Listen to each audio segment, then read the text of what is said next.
कभी से अब आदेश आवत रहे फरमाइश देखा सब कभी बा अब जेकर बची हुई बिरहा के बाद एक बिरहा आप लोग सुनला कहे कि चंदौली के धरती बा ये हमारे गुरुजी बतावत हैं कि चंदौली बा चंदौली पे बड़ा पारखी लोग बैठे थे बिरहा के सुने बदे और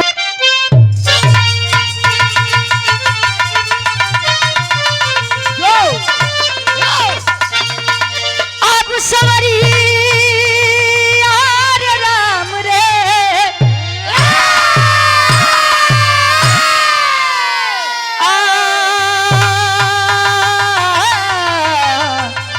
भोले बाबा जोगिया हो रहा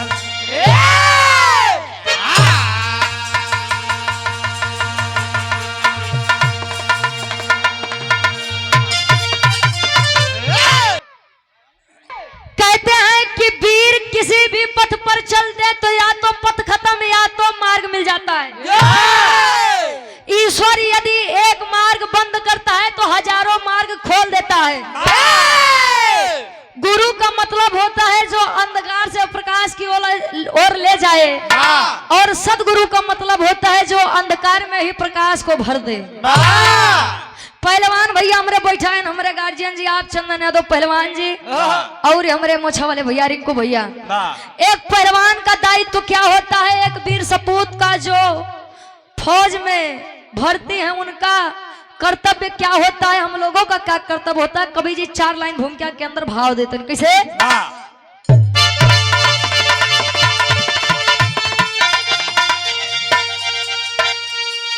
अरे तो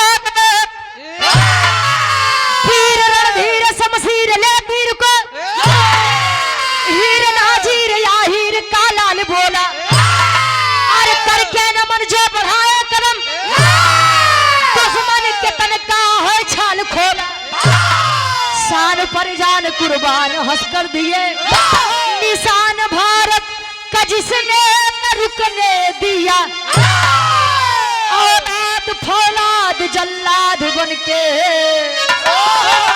मारे बैरी समर में न रुकने दिया।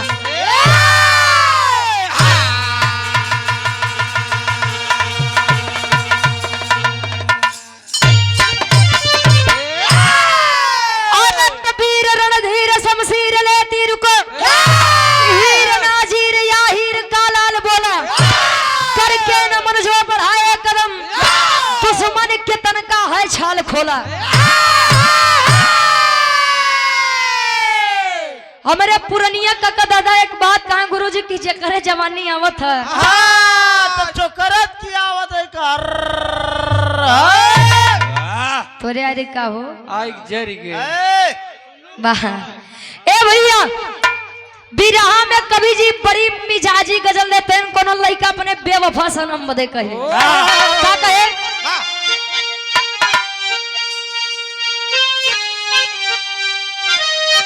वाह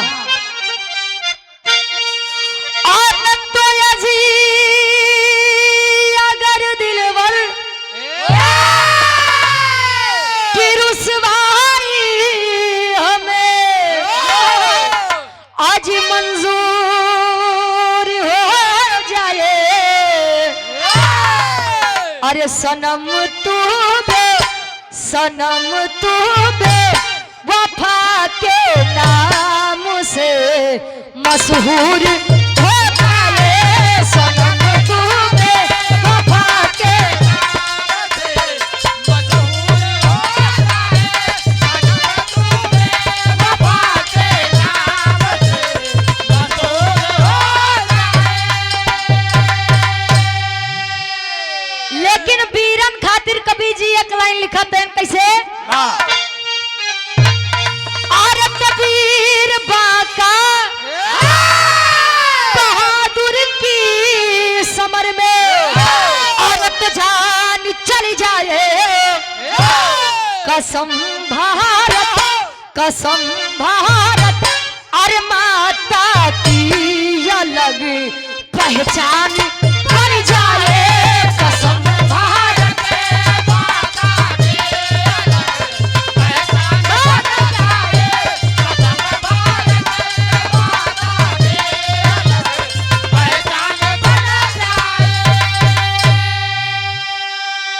हमारे गार्जियन जी आप पिंटू यादव जी जो कि प्रधान के आप भावी प्रत्याशी हैं, गार्जियन जी के द्वारा पुनः 200 रुपए का सम्मान आशीर्वाद के चाह रही। कहे वीर बांका बहादुर की समर में जान चल जाए, कसम भारत माता की अलग पहचान बन जाए।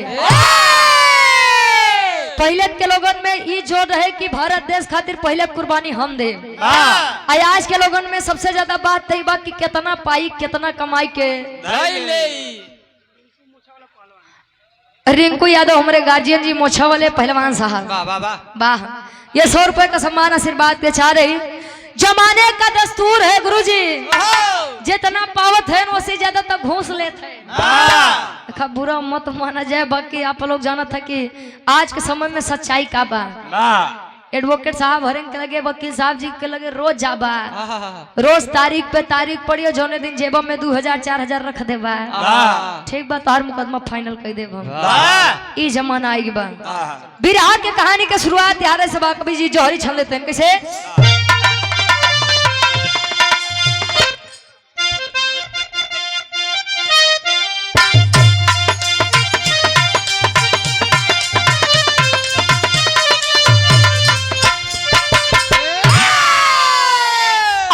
किस्मत की बात बताऊं, जब छाए सिर पे गरीबी, और कोई नजर ना आता चाहे वो कितना करीबी। तो बात बात पे अपने औकात है दिखाते, दूसरा ना को अपने ही मार गिराते।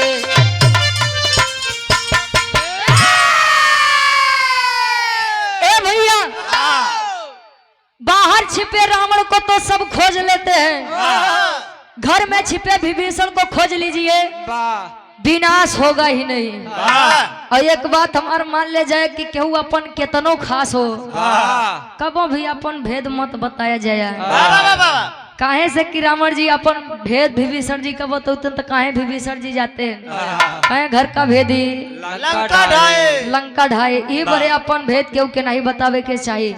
कहानी बात कब के कौने समय के कहा के बाद कवि जी लेते हैं कैसे।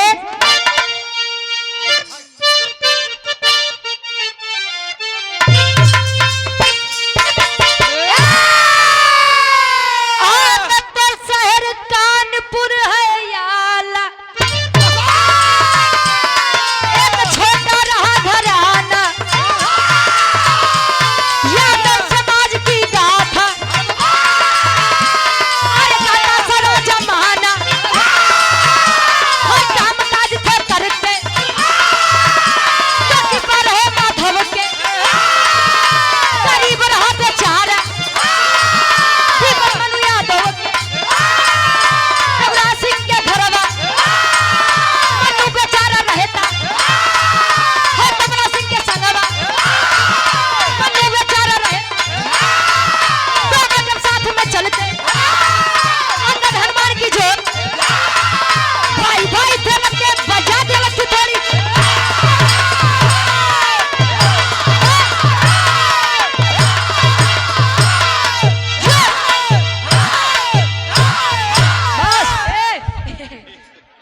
बहादुर। अरे बाप रे, आज तो हर जोर कुछ ज्यादा दिखाई हो। अच्छा भैया, और एक ये चंदौली यार मार दे घचाक से ना ना कोनो दिक्कत ना। आजा रिंकू यादव हमारे भैया जी मोछे वाले पहलवान जी 100 रुपया आशीर्वाद के चाह रही। संजय पहलवान जी हमारे बा, और हमारे रेशु यादव काका हमारे बीडीसी के भावी प्रत्याशी हैं 11 से 15 वार्ड तक। दोनों गार्जियनों के द्वारा 100 रुपये आशीर्वाद के सारी कहानी तनी समझ ला। ए भैया, कानपुर में एक छोट सा गांव बा, छोट सा परिवार बा। परिवार के मुखिया, परिवार के मुखिया सुरेंद्र यादव जी, और घर में एक पत्नी बा, और दोनों के बीच में एक लड़का जिसका नाम मन्नू यादव बताया गया।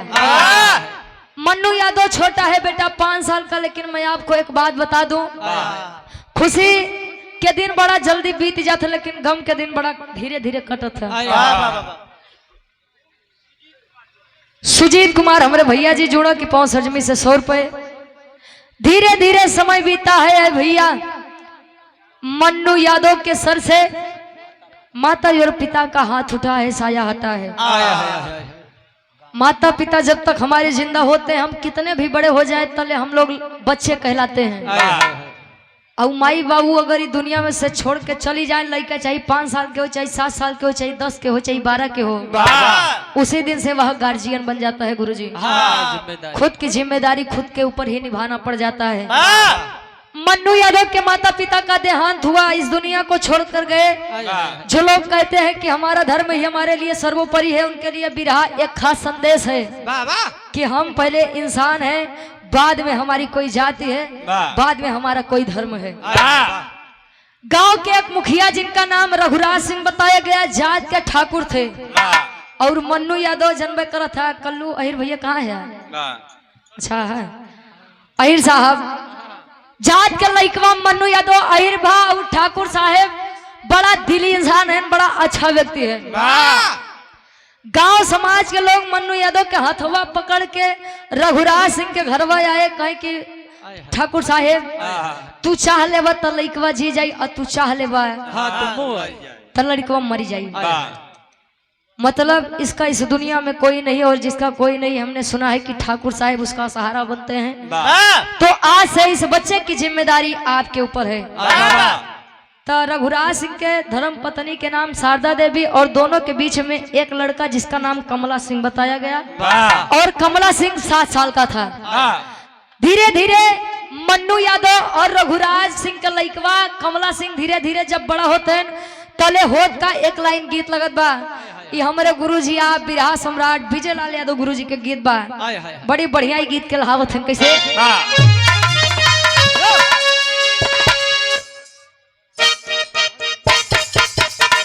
क्या बात है? वाह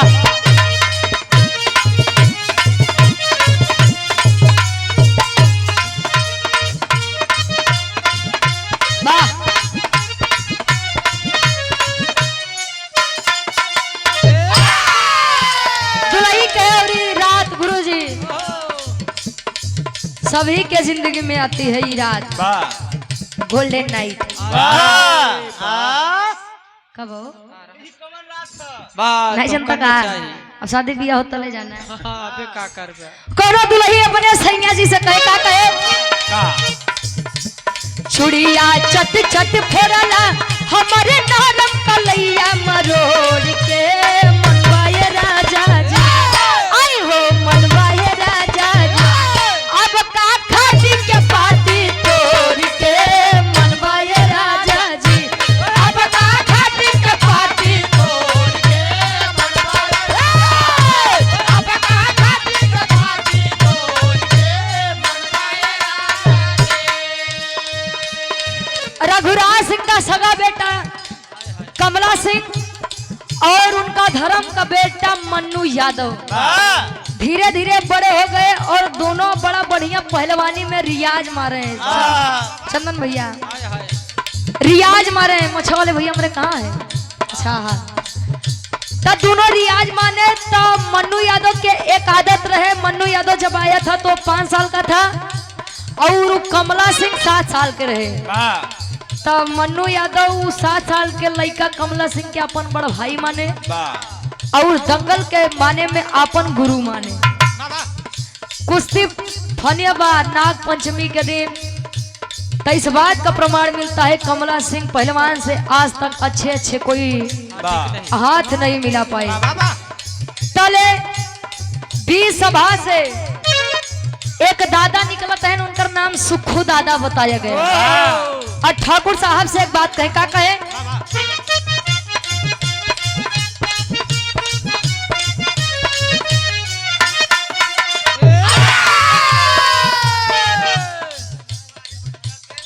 मठिया से हमारे गार्जियन जी कलुआ अहिर जी, अच्छा इंस्टाग्राम पे हमको फॉलो भी किए हैं।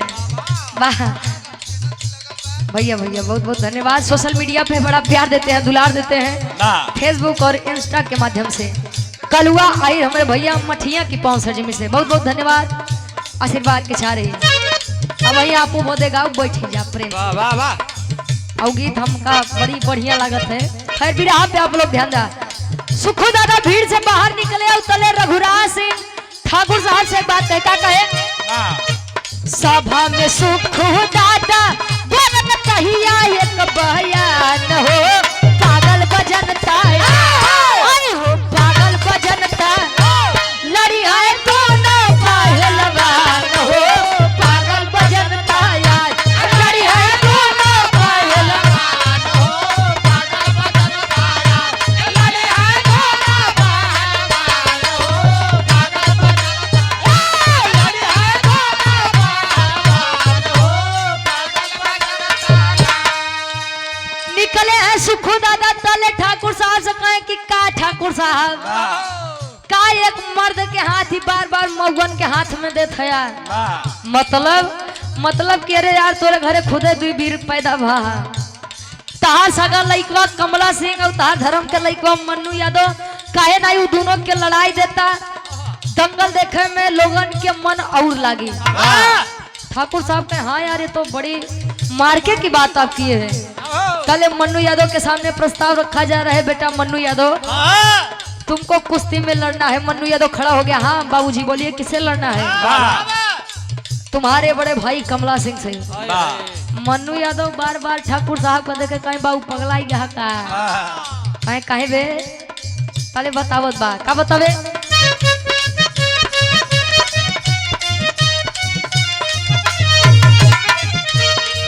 बोला मन्नू यादव तब ठाकुर के समानवा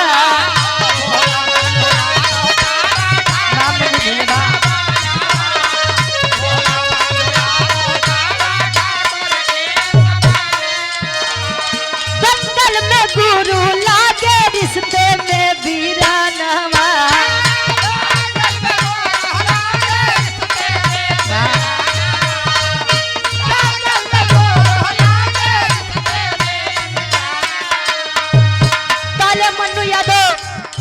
उत्तर देत बा जवाब देत बा मन कइले मन्नू ना टूटल यार मान हो पागल बजनता ओए हो पागल बजनता यार लड़िया दोनों पहलवान हो पागल बजनता यार लड़िया दोनों पहलवान हो।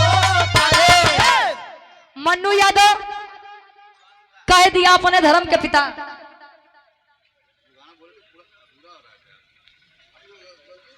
का ये पर बिरहिया बड़ा परेशान है बेचारे। एक जने के फरमाइश पूरा करे बदे दौड़ी है तो तले कहिए कि यार का गावत कुल धुने तर्ज तो गावत है।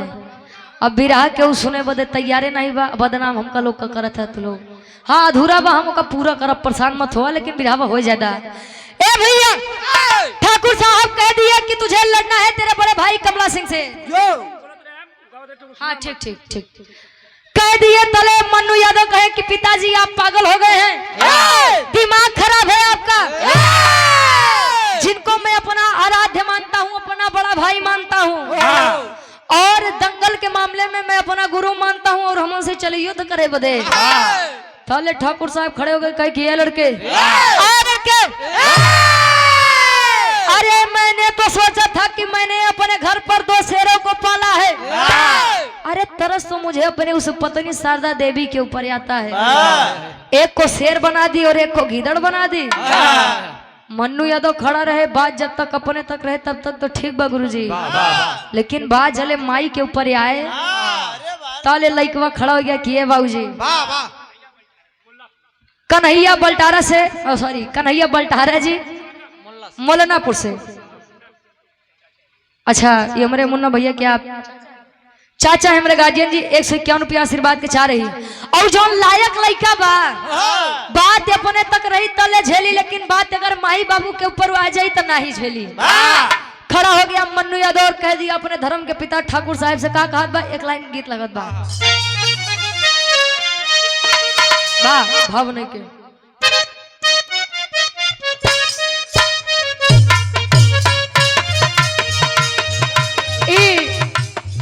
हमारे गुरुजी बिरहा सम्राट श्री विजय लाल यादव गुरु जी एक कैसेट में इस गीत को गाए थे और काफी लोग रील भी बड़ा दबाई के बनोत रहे गुरु जी। अब तो है लड़का कहे चढ़ल जवानी में गोरिया, चढ़ल जवानी में गोरिया काहे बांधेलु चोली टाई, चढ़ल जवानी में गोरिया काहे बांधेलु चोली टाई। भाव गाए रहे का एक दिन मंजिल पाई, एक दिन मंजिल पाई ओका झंडा जरूर लहराई, लगन रही तन मन में ओके केहू न रोके पाई।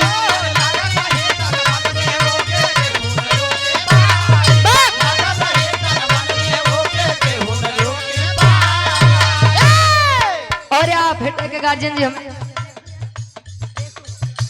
तेरसो यादव जी हमारे काका जी बीडीसी के भावी प्रत्याशी 11 से 15 वार्ड तक 100 रुपये इस भाव का सम्मान है। लेकिन लड़का कहे सरवा करनी माई, सरवा करनी माई जब सिंह के जोर दिखाई, जंगल भूमि के ऊपर देखा मिट्टी के तिलक लगाई, जंगल भूमि के ऊपर देखा मिट्टी के तिलक लगाई, जंगल भूमि के ऊपर देखा मिट्टी के तिलक लगाई, जंगल भूमि के ऊपर देखा मिट्टी के तिलक लगाई। अरे पिताजी ऐलान करवा दीजिए कि मन्नू यादव तैयार है अपने बड़े भाई कमला सिंह से लड़ने के लिए। कहे कि बेटा देख रिश्ते में वो तेरा क्या है, तू उसे क्या मानता है, अभी कुश्ती के बाहर जोड़ा, और अगर दंगल में जा रहे हो लड़ने के लिए तो लंगोटा कस के जाया। कहे से कि कमला सिंह के आगे आज तक अच्छे नहीं पला है। कह दिया कि पिताजी अब जीतब चाहिए हारब वो बात के बाद लेकिन अब बिना लड़े नहीं मानब। एक तरफ मन्नू यादव है, एक तरफ कमला सिंह है, और पूरी जनता एक टक देख रही है। का देखे तेरी के भाव में कवि लिखत है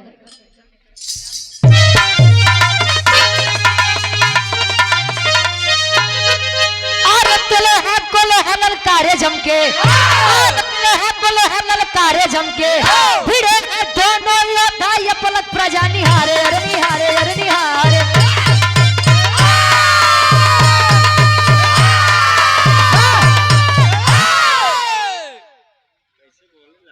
रिंकू यादव भैया जी क्या आप साले साहब हैं? गार्जियन जी हमरे 200 रुपए का सम्मान आशीर्वाद के चाह रही। कहे भिड़े हैं दोनों योद्धा ये पलक प्रजा निहारे, लोहा को लोहा ललकारे जमके। एक बात होती है जैसे पूरी प्रजा बैठी है तो कुछ आधे कलाकार के तरफ आधे योद्धा के तरफ रही तो आधा अगले कलाकार आधे योद्धा तरफ रही। तो जे कमला सिंह के तरफ रहे कहे कि देखा लड़का बा आजकल के अभी कमला सिंह के आगे कहाँ से टिके। तो कुछ जने कहा कि यार देखा पहले बात के समय टिप्पणी टिक्का मत करा, वो तो समय बताई कि लड़कवा जीती की हारी खाली देखत जा।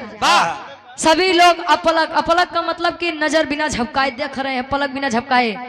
होत बा दांव पे दांव लड़त है ना, तले मन्नू यादव कमला सिंह के उठाए के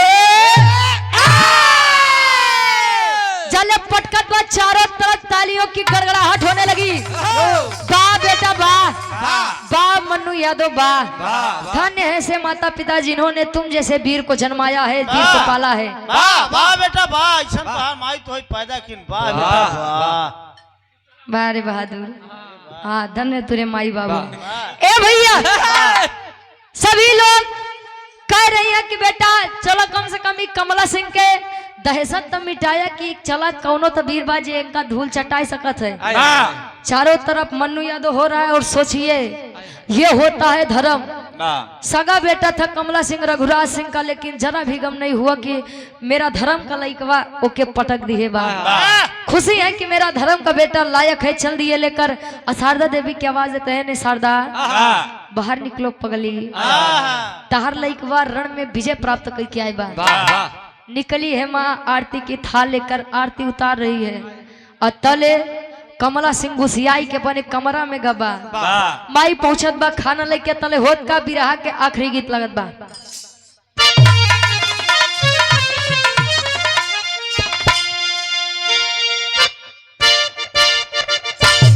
क्या बात है बा?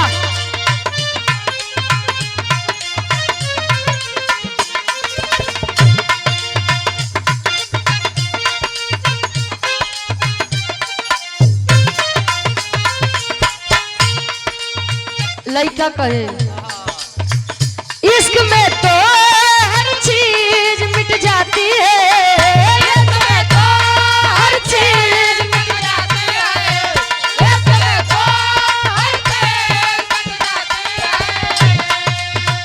बेकरारी बनकर हमें तड़पाती है, बेकरारी बनकर हमें तड़पाती है, बेकरारी बनकर हमें तड़पाती है।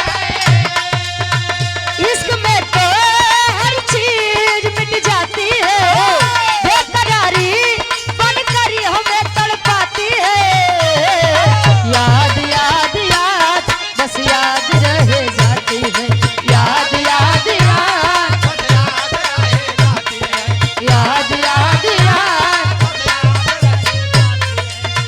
ओ तेरी याद, ओ तेरी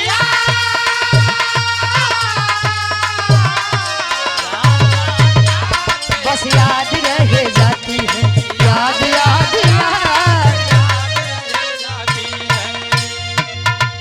ए भैया, ना तो माँ को इस बात का गम है, ना तो पिता को इस बात का गम है कि मेरा धर्म का बेटा विजय प्राप्त करके आया है और मेरा सगा बेटा रण में हार करके आया है। गई है माँ, अच्छा कहा जाता है कि माँ तो माँ ही होती है। प्यारे लाल गुरुजी एक लाइन लिखे थे कि अमृत के धार के केतनो पियाई एगो माई बिना, आ कैसे करे जवा जुड़ाई है भाई एगो माई बिना। माई बात त जग में बहार बा, आ माई बिना केहू ना तोहार बा। चली है माँ अपने सगे बेटे कमला सिंह के लिए भोजन लेकर कमरे में गई, तले कमला सिंह घुसियाई के देखत बा। खुद को माँ कहती हो, माँ नहीं, माँ के नाम पर कलंक हो तुम, चली जाओ यहाँ से। मातरिया शारदा देवी खड़ी होकर देखत बा, बेटा मुझसे कोई गलती हुई मेरे लाल, कहे कि अब ढेर बना मत। आप लोगों के अंदर मेरे लिए कितना प्रेम है मैं देख चुका, अब दिखावा कहे कि नहीं बेटा देख, जितना मैं तुझसे प्यार करती हूँ उतना मन्नू यादव को, और जितना मन्नू यादव से प्रेम करती हूँ उतना तुझसे प्रेम करती हूँ। कहे प्रेम करती है? हाँ करती हूँ। कहे तो सुन, तुझे मेरे लिए एक काम करना है। कौन सा काम? लेके बंदूक कर तू उसमें डालेंगे, लेके बंदूक कर तू उसमें डालेंगे, लेके बंदूक कर तू उसमें डालेंगे, लेके बंदूक कर तू उसमें डालेंगे, चढ़ के गोली सीने में उसके दागेंगे, चढ़ के गोली सीने में उसके दागेंगे, चढ़ के गोली सीने में उसके दागेंगे। माँ खड़ी आवाज हो गई, अरे कभी तुम और मन्नू यादव साथ में चलते थे तो लोग कहते थे कि जैसे अंगद और हनुमान की जोड़ी है। मेरे लाल, एक छोटी सी हार के लिए अपने भाई को इतनी बड़ी सजा मत दो। मैं सुनो पहले मेरी बात। लेके बंदूक कर तू उसमें डालेंगे, चढ़ के गोली सीने में उसके दागेंगे, जान जान जान हम जान से ही मारेंगे, जान जान जान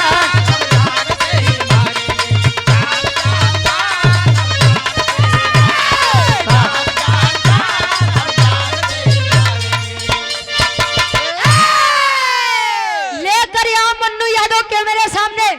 अब मुझे क्या करना है ये बात ना तू मुझे बता और ना तो वो मेरा पिता बताएगा। माँ लाचार है, चली गई मन्नू यादव के पास। मन्नू यादव रियाज मारत बा, तले माई डरी और सहमी आवाज में मन्नू को आवाज देती है, बेटा मन्नू, ए बेटा। मन्नू यादव खुशी से आवत बा, हाँ माई बोला। कई एक बात मैं तुझसे पूछूं, क्या तू मुझे सही सही प्रश्न का उत्तर देगा? हाँ दूंगा। और जो मैं मांगू क्या तुम मुझे दोगे? वाह वाह हाँ माता दूंगा। ऐसे नहीं, पहले वचन दो। वाह वचन दे दिया मन्नू यादव। कहे कि तू मुझे अपनी माता समझता है, मानता है? कहे माई कैसन बात अजीब करत हो। 5 साल का था जब मेरे माता पिता इस दुनिया में मुझे अकेला छोड़कर चले गए। पनाह मुझे आपने और पिताजी ने दिया है, मेरे भाई ने दिया है, तो मैं कैसे आप लोगों को अपना परिवार न मानूं? कहे तो जवन मांगब तुम देबे। हाँ दे दे माई, तोरे खातिर तो अपन जान दे दे। जान नहीं चाहिए बेटा, अगर तू मेरे लिए कुछ करना चाहता है तो सुन, इस घर को छोड़कर चला जा। मन्नू यादव देखत बा, हाँ माई मजाक करत हो। अबे हमार मजाक करे के मूड नहीं बा। कहे बेटा मैं मजाक नहीं कर रही हूँ, जो कह रही हूँ वो सुन, इस घर को छोड़कर चला जा। कहे कि माता पागल हो गई हो। जब से मैंने होश संभाला है, मैंने आपको अपनी माँ, पिताजी को अपना पिता समझा है, बड़े भाई को बड़ा भाई समझा है, मैं अपने परिवार को छोड़कर कहाँ जाऊं? कहे बेटा अगर ते नहीं जाबे तो हमार 2 लड़का में से एक लड़का हमके हमेशा हमेशा खोए बदे मिल जाई। तू हमसे दूर रहबे ये तो रही कि हमार लड़कवा दुनिया में बा, लेकिन अगर तेरा घरे में रहबे तो लड़कवा हमार हमेशा खातिर हमसे दूर हो जाई। और एक माँ ये कभी नहीं बर्दाश्त कर सकती। तूने वचन दिया है, तू इस घर को छोड़कर चला जा बेटा। चला है बेचारा नम आंखों से, घर को छोड़ दिया। धीरे धीरे समय बीतत बा, कमला सिंह भी भूल गया कि मेरा कोई भाई था, लेकिन आज भी माता और पिता नहीं भूल पाए कि मेरा भी एक और बेटा था। अतले होत का बा, फिर से वही दहशत है कि कमला सिंह से क्यों नहीं जीतत। दहशत बा और दहशत चारों तरफ फैली बा, और दहशत की जात कहाँ बा? पापड़ के भाव में कवि जी बताओ थे।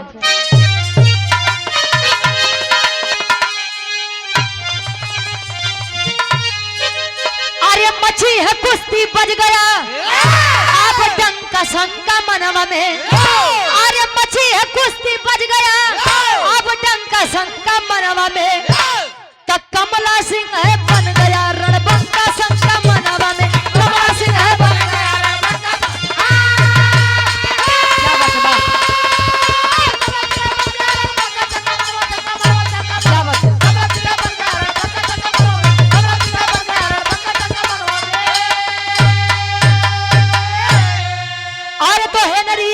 कमला सिंह को ललकारा है, मिलाओ आके हाथ मुझसे, धर्माता का दुलारा हो तो गॉड जाने मिटा दूं। गॉड का मतलब भगवान, ईश्वर। अंग्रेज था, अंग्रेजी बोल रहा है। Oh my God. अरे तो गॉड जाने मिटा दूं तेरी लंका शंका मनवा में। तो कमला सिंह है बन गया रणभंका शंका मनवा में। और हमार बड़का अंग्रेज, उस समय हमारे भारत देश में गुलामी छाई थी, अंग्रेजों का शासन था। तो चर्चा काफी दूर तक बा कमला सिंह के। तो जब चर्चा दूर फैलत है तो चाहे वाले कुछ अजरे वाले कुछ ज्यादा होते। हेनरी अंग्रेज आया, बुला लिया हिंदुस्तानियों को, आओ गद्दारों। गोरे अंग्रेज कह रहे हैं कि सुन रहा हूं कि तेरे पास एक बड़ा नामी पहलवान है, कमला सिंह है, तो उससे जाकर कह दे कि हिंदुस्तान की तरफ से वो लड़ेगा और मैं अपने इंग्लैंड, अपने वतन, अपने देश के लिए लड़ूंगा। आप देखो कि हिंदुस्तानियन में ज्यादा दम बात ताकत बा कि हमारे अंग्रेजन में। अब बात ना तो गांव के बाद, ना तो देश के बाद, ना प्रदेश के बाद, ना जिला के बाद, अब तो बात केवल हमारे भारत देश के बाद, हिंदुस्तान के माटी के बाद बा। हिंदुस्तानियों ने कह दिया हाँ बिल्कुल लड़ेगा, मेरा शेर लड़ेगा और तुम्हारा घमंड चूर चूर करेगा। कुश्ती फनात बा गुरुजी। आज से 10 दिन बाद कमला सिंह बेचारा जात के अहिर लड़का अपन जी को पाजन करत बा, ये गाय भैंस चराई के, और अखबार में निकल रहा है कि हिंदुस्तान की तरफ से दंगल लड़ेंगे कमला सिंह ठाकुर साहब, और अंग्रेजों की तरफ से आ रहा है हेनरी अंग्रेज। कुश्ती रची गई है आज के 10 दिन बाद। अजले ई अखबार पढ़त बा मन्नू यादव, तब विचार करत बा। का विचार? आल्हा के भाव में कभी प्रमाण देते हैं।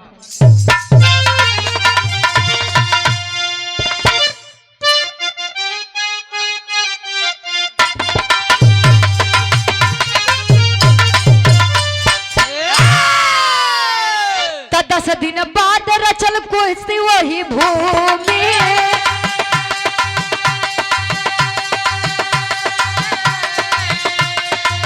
चारों तरफ फैले लागल सुना समाचार।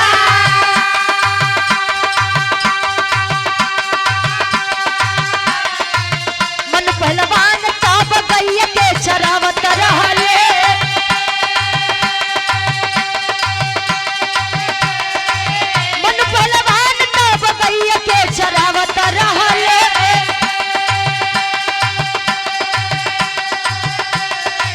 सुनल खबरिया भइली दिलवा पे वार।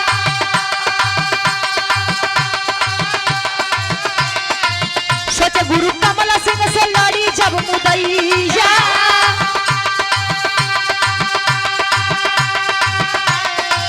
सोचे गुरु कमला सिंह से लड़ी जब मुदैया।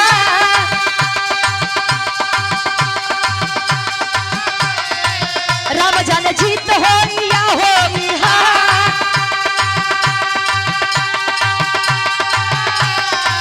लेकिन पहलवानी देखे जाइब कर नयनावा।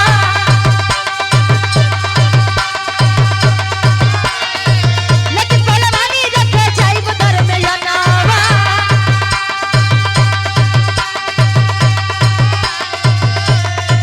भले गुरु करिए हमरे ऊपर प्रहार।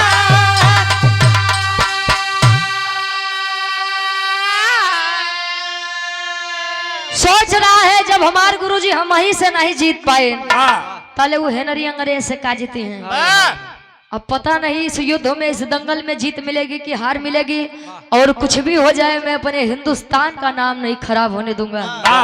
अब मैं भी कुश्ती देखने जाऊंगा। अब गुरुजी हमका पहिए चाहिए मरी है अच्छा ही जी है। लेकिन बात अब हमारे हिंदुस्तान के बाद चल दिया है मन्नू यादव पहलवान। लोगों का जमाव है। एक तरफ कमला सिंह खड़ा है और एक तरफ हेनरी अंग्रेज अपनी पलटन के साथ। कमला सिंह विचार करत बारे यार जले हम अपने चिलवा से नहीं जीते तो ऐसी का जीता। ऐसी बढ़िया बा कि लड़बे नहीं करी आ नहीं लड़ब ना तो जीत हार के नहीं तो हम पटकाब। एक बात मेरी आप लोग ध्यान रख लीजिए। अगर किसी क्षेत्र में 2 इंसान 4 इंसान गए हैं तो प्रथम स्थान तो किसी एक को ही मिलेगा। और हम इस डर से पीछे नहीं हो सकते हैं कि पता नहीं जीतब कि हारब। जीत हार बात की बात है। कितना जने हाँ तो वो अपने चलते अपने लइकन के चलतन देखते हैं कि जवन लड़का हमका ज्यादा मानत है ओके आवे कुछ आवे चाहे मत आवे ओके प्रथम स्थान दे देन बाकी सब जाए पाछे। तो कहीं कहीं अभी ऐसा भी होता है कि आप कितना भी अच्छा कर ले जाइए लेकिन लोग अपनों के नाते प्रथम स्थान उनका दे दिए बाकी तू 3 जने जा अपने रास्ते। इसीलिए काम करिए परिणाम की चिंता मत करिए क्योंकि वहां पर देर है लेकिन अंधेर नहीं है। चल दिया है मन्नू यादव कुश्ती देखने के लिए। पीठ दिखा दिया कमला सिंह। मैं नहीं लड़ूंगा। हिंदुस्तान की इज्जत रहे चाहे मत रहे हमें अपन जान नहीं गंवानी है। नहीं मरवो बोई चल दिया। अच्छा जा रहा है तले। अब देखा एक शिष्य के गुरु के प्रति का बात होते। मन्नू यादव बीच रण में कूद गया। कहा अंग्रेजों को ललकार दिया हेनरी अंग्रेज। अरे पहले चेला से लड़ा फिर बाद में गुरु तक जाया। देखा ये लड़का अपने गुरु के मान और मर्यादा बचावत बा। पहले हमसे युद्ध कर लो हमसे दंगल लड़ लो हमसे जीत जाए तो हमारे गुरु जीत जाया। पूरी तरह फिर से एक उम्मीद की किरण जगी। अरे वाह वाह बेटा मन्नू यादव आया है तले अब तक जीत पक्की बा हिंदुस्तानियन के। फिर से युद्ध हो रहा है दंगल हो रहा है और फिर से एक बार मन्नू यादव हेनरी अंग्रेज के उठाई के पटकत बा। हिंदुस्तानियों की तरफ से तालियों की गड़गड़ाहट फूल माला पहनाने लगे। बा बेटा मन्नू यादव कहाँ गायब हो गया था मेरे लाल। तू जैसे पहलवानों की जरूरत है हमारे भारत देश के लिए। और एक बात साहब हेनरी अंग्रेज को नहीं पसंद आई। जैसे ही निकाल करके बंदूक चलाना चाहा कमला सिंह के ऊपर की ये करे चेला के चक्कर में हम मरे। पहले गुरु के मुआई फिर बाद में चेला तक जाओ। गुरु की तरफ बंदूक जब ताना है मन्नू यादव की नजर जब पड़ी है दौड़ता हुआ आया और अपने गुरु अपने बड़े भाई कमला सिंह के सामने खड़ा हो गया। बंदूक से गोली जब छूटी है साहब, आ करके सीने में जब लगती है, मन्नू यादव अपने भाई बड़े भाई कमला सिंह की गोदी में लेटा है। तले कमला सिंह कहे, मेरे भाई मुझे माफ कर दे मेरे भाई, मुझे नहीं पता था कि धर्म के रिश्ते भी कहीं कहीं हमारे लिए खून के रिश्ते से भी बड़े हो जाते हैं। मैं बहुत गलत था मेरे भाई, जो मैं खून का रिश्ता लेकर चलना चाहा, मैंने धर्म के रिश्ते को नहीं अपनाया। मैं तुझे अपने से दूर नहीं जाने दूंगा मेरे भाई। दुनिया के इस भारत देश के अच्छे अच्छे अस्पताल में तेरा इलाज करवाऊंगा, लेकिन मैं तुझे अपने से अलग नहीं होने दूंगा। तले मन्नू यादव कमला सिंह के हथवा पकड़ के एक बात कहे। का कहे गुरुजी? खड़ी के भाव में कवि जी लिखते हैं,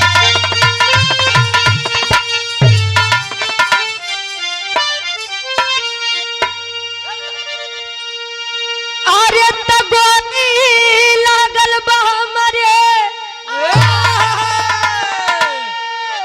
टूटल बयास भैया।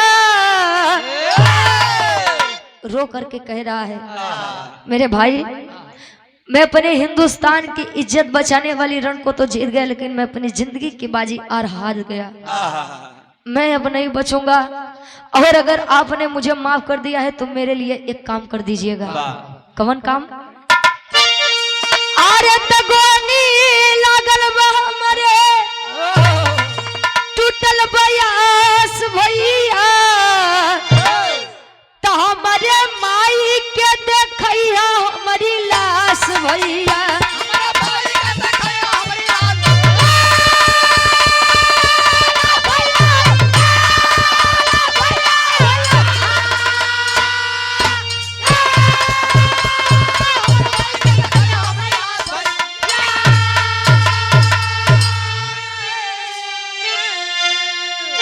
कहे लागल बा गोली हमरे टूटल बा आस भैया।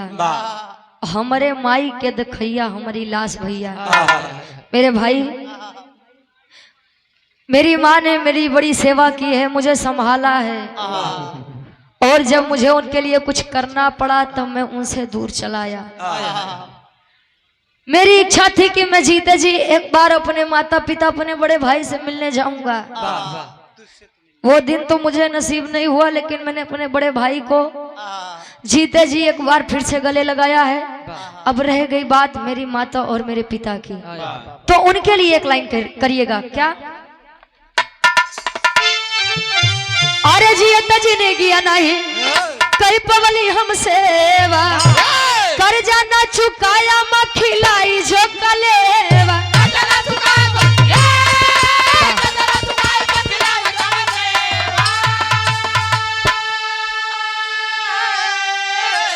खुशी तुम्हारी के देवा कभी सवास भैया, खुशी माई के तू देवा कभी सवास भैया।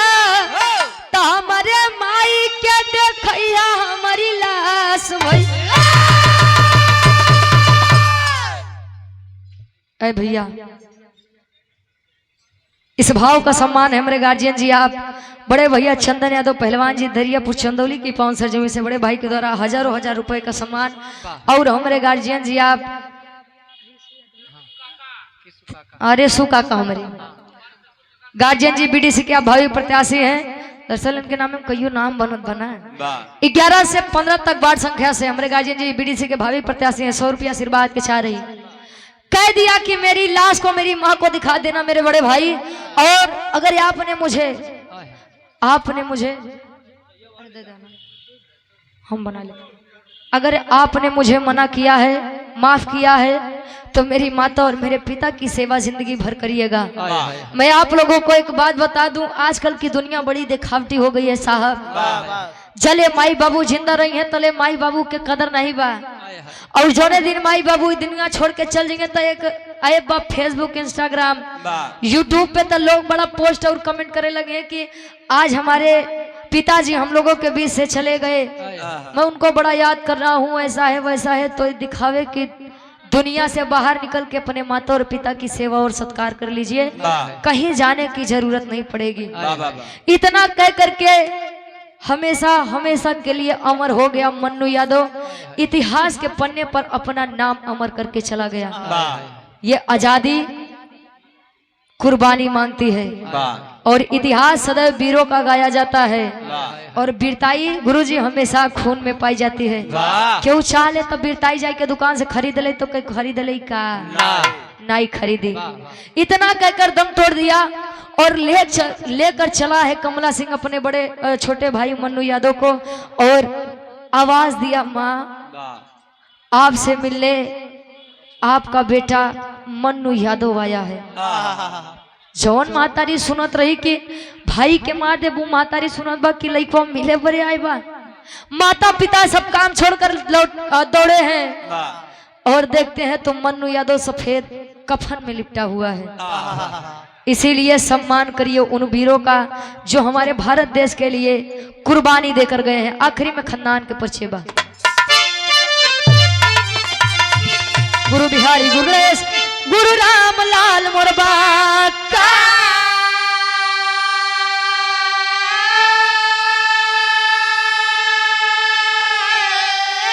और स्वर्ग से चंदिका कवि बच्चन का विजय पता कहा हो।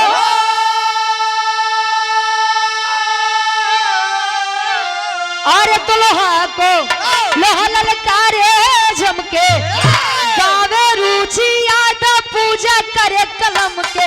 लोहा को लोहा ललकारे झमके